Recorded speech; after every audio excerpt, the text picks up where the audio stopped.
The long wait is over. It's the day of the Eurovision Final, the Eurovision 2021 Final. 2 long years are over, finally. Because for many people, Steef van Gorkum and Erik Bolks, it's the day of the final that Eurovision really is back, because that's when you get the millions and millions of viewers. Yes, this is the big day for us, of course. There have been 2 weeks and even before Ahoy 5 months of preparation into it as part of that Eurovision journalists community. But today is the big day. This is when all the world tunes in for Eurovision. So yeah, I'm looking forward to it a lot. We have the chicken guy on us in the show. What are you up to for tonight? You are actually a part of the show again. Yes, I've seen the jury rehearsal. And in a short recap before the televote, my chicken appears again. For people who don't understand, I can't imagine what I'm talking about. Erik was in Lisbon, right? In Lisbon, in the venue when in the audience when the host asked him where he was from, dressed in a Dutch flag with a large chicken on his head, and Erik said, "Kukkelekee, I am from the Netherlands." And that clip is a part of the show. Go and see that tonight. It's it's great. It's great fun. Okay, let's talk about the show. The songs. That's of course, sorry, Erik, more important than this bit. When you look at the winner market of the bookmakers after the jury show, Steef, we haven't seen that much changing, but they still haven't really made their mind up. No, I think that they were already in doubt before the jury show, and then the jury show gave us kind of what we expected. I think there were 3 songs that really needed to do well with juries who were in fact standing out and who gave a good performance, and then there was Italy, who, in order to stay top favorite, needed to be at least good enough to be in there and to be a jury top tenor, which I think they did. So everybody lived up to what they needed to do to stay in the race, and that's probably why the race hasn't changed that much. Of course, you're talking about France, Italy, and Switzerland. France, Malta. Switzerland, and Malta. Of course, the 3 that needed to do well with the juries, and then it comes down to the details. They were all 3. They were very good. Switzerland, Erik, there was one note. It wasn't off key, but he was a bit improvising and going freewheeling in front of the jury. Could that be a decisive factor when juries need to decide between those 3 how they will rank them? I don't think so. It was just one little piece of inspiration, that I call it. And it was after I was already very impressed with the vocals. So I think the jurors won't reckon it off. Or what is it? What's the word? Won't punish it. No. Is this the jury top 3 almost for sure for you, the 3 nations I just mentioned? Yes, and I think that's we were glad to call that on ESCDaily on our vocal assessment blog last night as well. Those 3 stood out. They have a lot of different factors that could work well for them. They have the songs that are jury friendly. They have these inoffensive acts that can appeal to anyone. They have very good vocals, good performers. They tick a lot of green boxes. Yeah. I'm asking this because in recent years we have seen even winning the jury vote, a country that wasn't in the predicted top 3 or something, with Austria and Lisbon and North Macedonia, of course, in Tel Aviv. We ranked them high in our vocal assessment shows of the jury show on that Friday. We ranked them around place 7, but they actually won the jury show. Could that be the case this year again for a country that's just below those 3? Yeah, we ranked Macedonia 7 and we ranked Austria 4 even the year before that, and they were nowhere near the top 10 with the bookmakers, and they ended up winning those jury votes. This year, I think people are looking for something like that even more, because we were surprised 2 years in a row, and I've heard rumors going on about a couple of countries, Portugal being the most interesting one, I think. They have been rumored to be that classic jury surprise, because it's a song it's a bit dated, it's a bit less appealing to televoters, and it could be one that has that big split. I did not think that Portugal was as good last night as they were at the jury rehearsal on Wednesday. So at the moment, I wouldn't call that a jury winner for me, but it could be surprisingly high, yes. Is Portugal the one, when we look at the jury results, to be clear, that's also on your list, hey, that could be a surprise entry ending up high? When it comes to juries, it's Portugal for me and Bulgaria. And I think in the televote, Bulgaria will heavily disappoint because it will be totally forgotten by the by the viewers. And Portugal might save it because it's a love or hate entry. And people who love it will vote for it, so that might sneak them into the top 10. What about the Netherlands? We haven't spoken about Django McCroy that much over the last couple of weeks. But on the jury night he delivered. It's a jury-friendly song. He's a very, very capable singer. It has a message that appeals, I think, to jurors after the year we've had with the Black Lives Matter movement. Broccoli is there has been made fun because it sounds like broccoli, but it has a very serious and deep meaning to a lot of people of color. Could he be someone that stands out in the jury vote as well? I think so. I think he could surprise. This is a song that's been largely forgotten by bookmakers' markets, and maybe rightly so, because it will likely be forgotten by a lot of televoters as well, even though it has a great running order position. I don't think it will do well in televote. I think it could have a big split, though, because he's very competent. He sings it well. He added in a few ad-libs throughout the performance as well for bonus points, which works well, especially if you are solid all throughout. This ticks a lot of boxes. Again, this ticks a lot of boxes. Need to talk about one more country of the top favorites, the elephant in the room. I need to mention it. Italy. How high do they need to end up, or have ended up last night in the jury vote, to actually win Eurovision? I never believed Italy would win Eurovision. To do it, how high should they have finished yesterday? I think they should finish in the top 10 with the juries, and it might happen, actually. But I still don't believe there's. I'm not with the same theory you guys are on, because you think they will be higher in the televote. I think the juries might appreciate it more than the televote. That's interesting. I'm gonna let's react to Erik soon.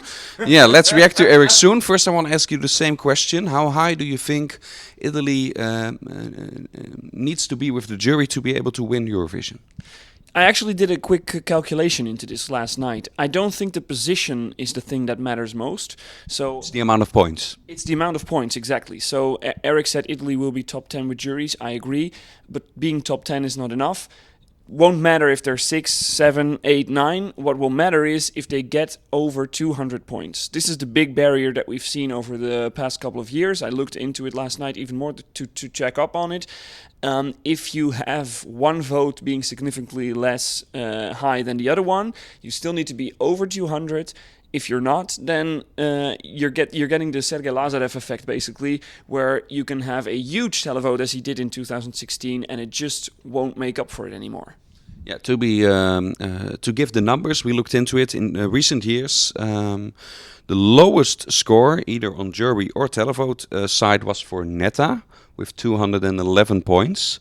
And still winning the contest. So every other winner has had either a jury or televote or both, like Salvador, higher than 211 points. So that seems like the lowest bar that Italy needs to tick to win it.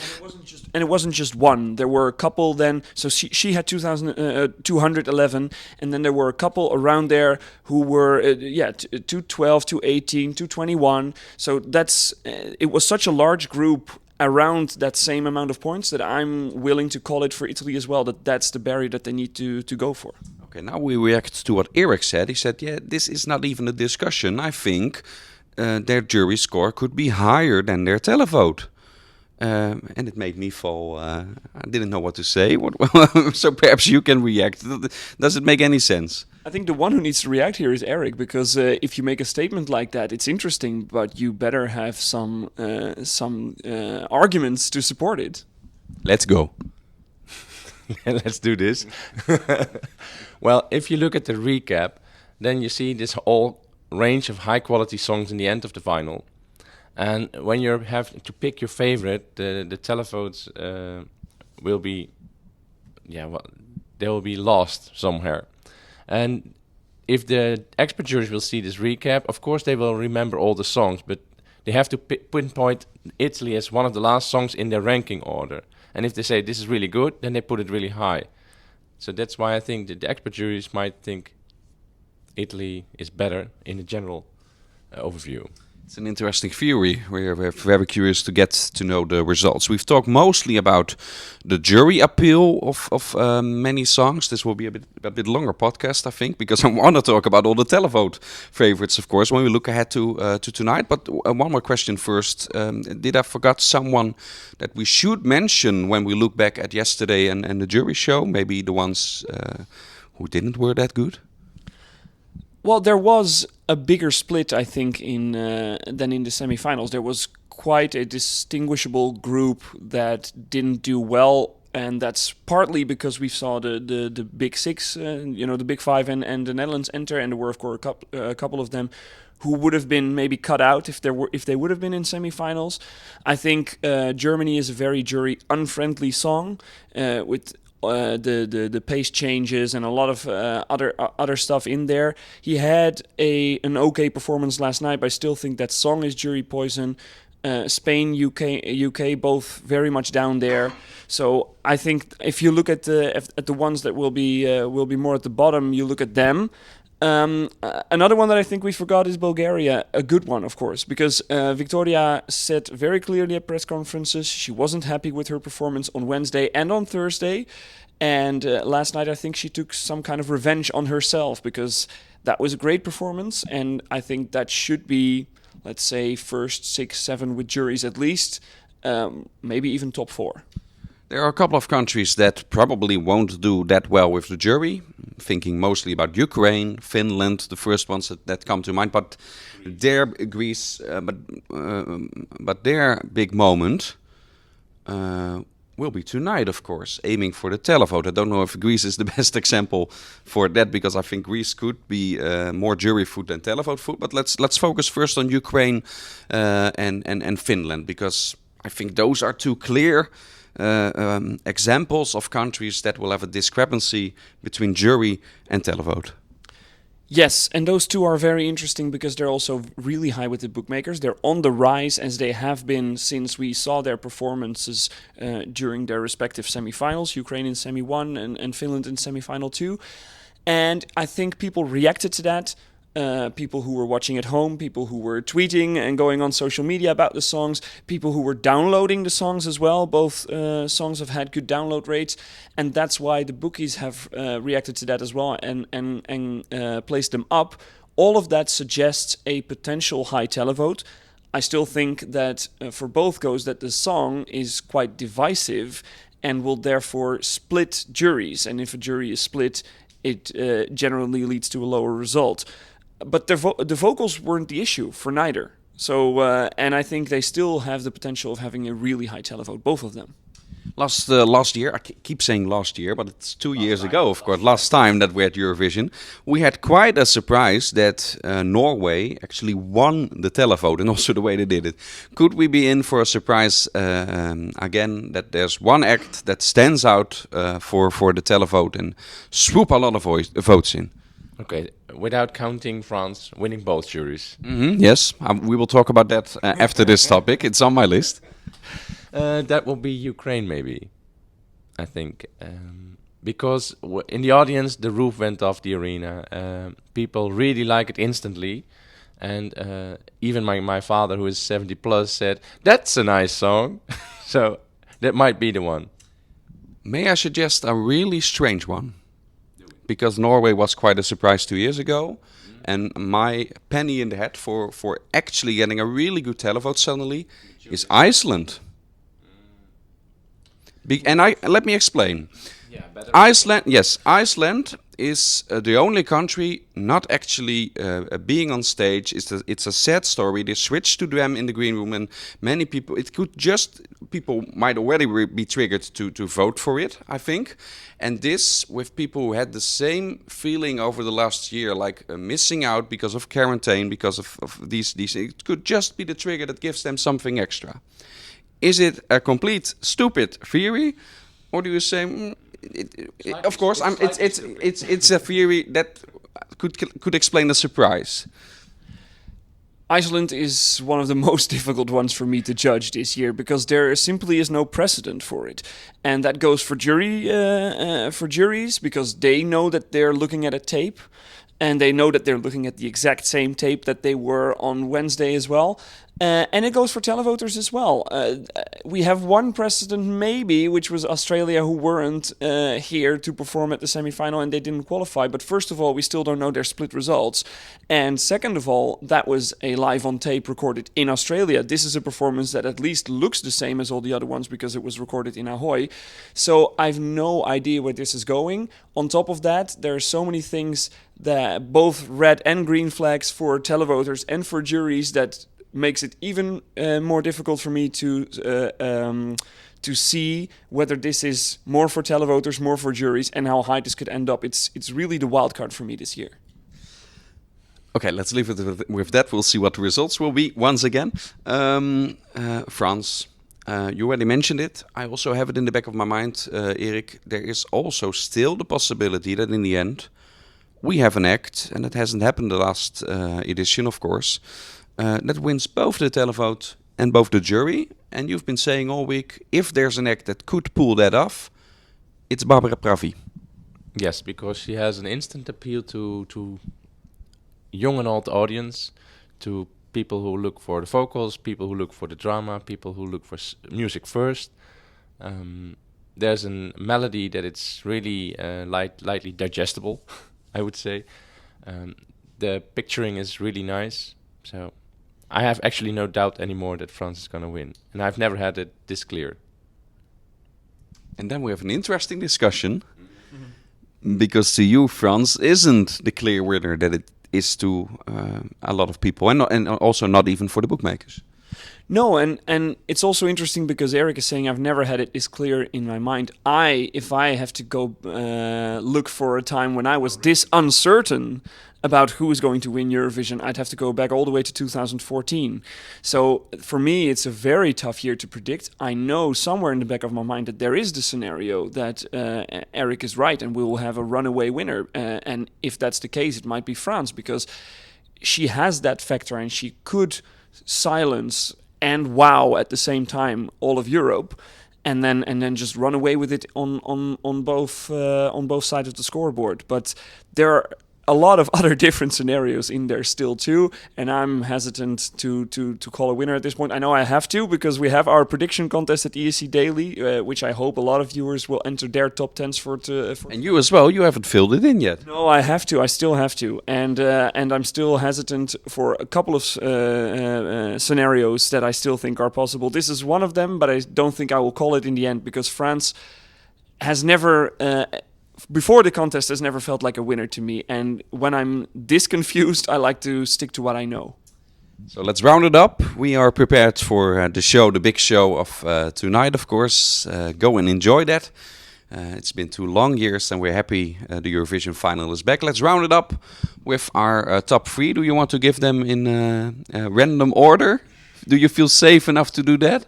Yes, give me a couple more minutes to figure it out. And I'll start with Erik, because we know you're number 1. My number 1 is not Helena Paparizou, but Barbara Pravi. So that will be France. My number 2 is Switzerland, and my number 3 is Malta. My prediction, it's already on ESCDaily, first of the team who made his mind up, and always ending up last. No. It's France, Italy, Malta. That's the podium. What's podium? Now when you have the ranking in a sports event, that's the medalists. Yeah. If I would have to call 3 winners right now, or one of the 3 will win, I'd have the same as you. I'd go with France, Italy, and Malta. I'll probably end up putting Malta or Italy at 1 and France outside the top 3, because I think if she doesn't get that wow and that runaway victory, it won't be one that finishes second. So that's it. Thanks for enjoying Eurovision this year with us, and enjoy the show of tonight.